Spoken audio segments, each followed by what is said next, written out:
পরে সুখ শান্তি ফিরিয়ে আনার খুব জরুরি একটা পয়েন্ট, সেটা হচ্ছে ফ্যামিলি মেম্বারসদের মধ্যে মিউচুয়াল রেসপেক্ট লাগবে, পারস্পরিক শ্রদ্ধাবোধ। কেউ কারো দোষ খোঁজা যাবে না, কিন্তু আমরা দোষ খোঁজায় ব্যস্ত, ঠিক কিনা? ইগো ইগো ইগো আমাদেরকে শেষ করে দিল। ইগো প্রবলেম আছে না নাই? বৌমা শাশুড়ির দোষ খোঁজে, শাশুড়ি দোষ খোঁজে বৌমা। হ্যাঁ, আছে আছে আছে। ফ্যামিলিটা জাহান্নামের টুকরা হয়ে গেছে।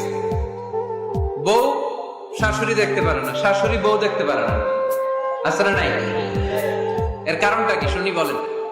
তিনটা উত্তর নিব এখান থেকে। একজন বলেন যে বৌমা শাশুড়ির পিছনে লাগা থাকে, আর শাশুড়ি বৌমার পিছনে লাগা থাকে।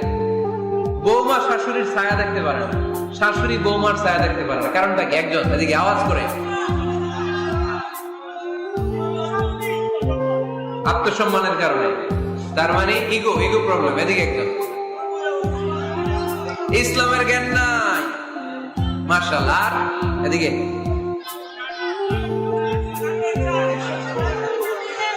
স্টার জলসা পাওয়া গেছে। স্টার জলসায় যা দেখায় ওইটাই ঘরে চলে না। স্টার জলসা হচ্ছে কেমন করে শাশুড়ির সাথে বউয়ের গিরিঙ্গি লাগানো যায়, এটার প্রশিক্ষণ, ঠিক কিনা? ভয়ঙ্কর। তাহলে এগুলো দেখা বাদ দিতে হবে। এগুলো যতক্ষণ ঘরে থাকবে হবে না, হবে না। রিমোট কন্ট্রোল কেড়ে নিবেন, কেড়ে নিয়ে মাইল লাগাই দিবে।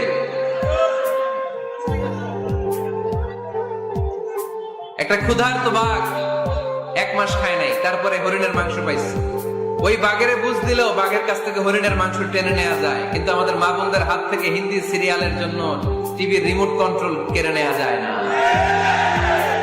দিবে না রিমোট কন্ট্রোল। তো এই জন্য আপনাদের কথা অনুযায়ী এই জি বাংলা স্টার জলসা হিন্দি সিরিয়াল হচ্ছে বৌমা শাশুড়ির গিরিঙ্গি বা দ্বন্দ্বের প্রধানতম কারণ। তাহলে হিন্দি সিরিয়ালকে ঝাড়ু পেটা করে বের করে দিতে হবে। এগুলোর সাথে মুসলিম পরিবারের কোন সম্পর্ক। আরো কিছু কারণ আছে, এগুলো আমি বের করছি, শুনবেন?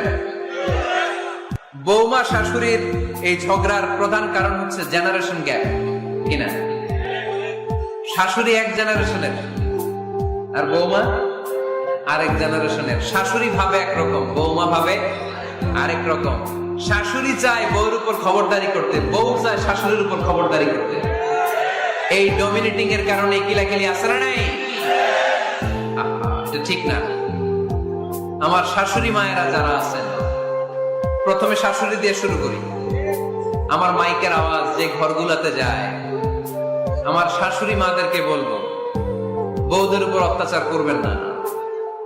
ছেলেরে প্রশ্ন করে, তোর কাছে তোর বউ বড় না আমি বড়? আছে না নাই? এটা একটা প্রশ্ন হইল। তোর বউ বড় না আমি বড়? দুইজনেই বড়। দেখ ছেলে সুন্দর উত্তর দিছে, আমার কাছে ভালো লাগছে উত্তরটা শুনে। এক মা প্রশ্ন করছে, তোর এতদিন আমি লালন পালন করে বড় করলাম, জীবন যৌবন তোর জন্য শেষ করলাম, আজকে বউ পাইয়া বউ তোর আপন হয়ে গেল। এবার ছেলে উত্তর দিছে, মা আমার মুখ থেকে মা ডাক শোনার জন্য তুমি কি কষ্টটাই না করছো জীবনে। 10 মাস আমার পেটে ধারণ করলা, খাইতে পারো নাই, বমি করছো, খালি ওষুধ খাইছো, তোমার পেট কেটে আমার বের করা হয়েছে, 2 বছর আমার দুধ খাওয়াইছে, পেশাব পায়খানা করেছে, পরিষ্কার করেছে।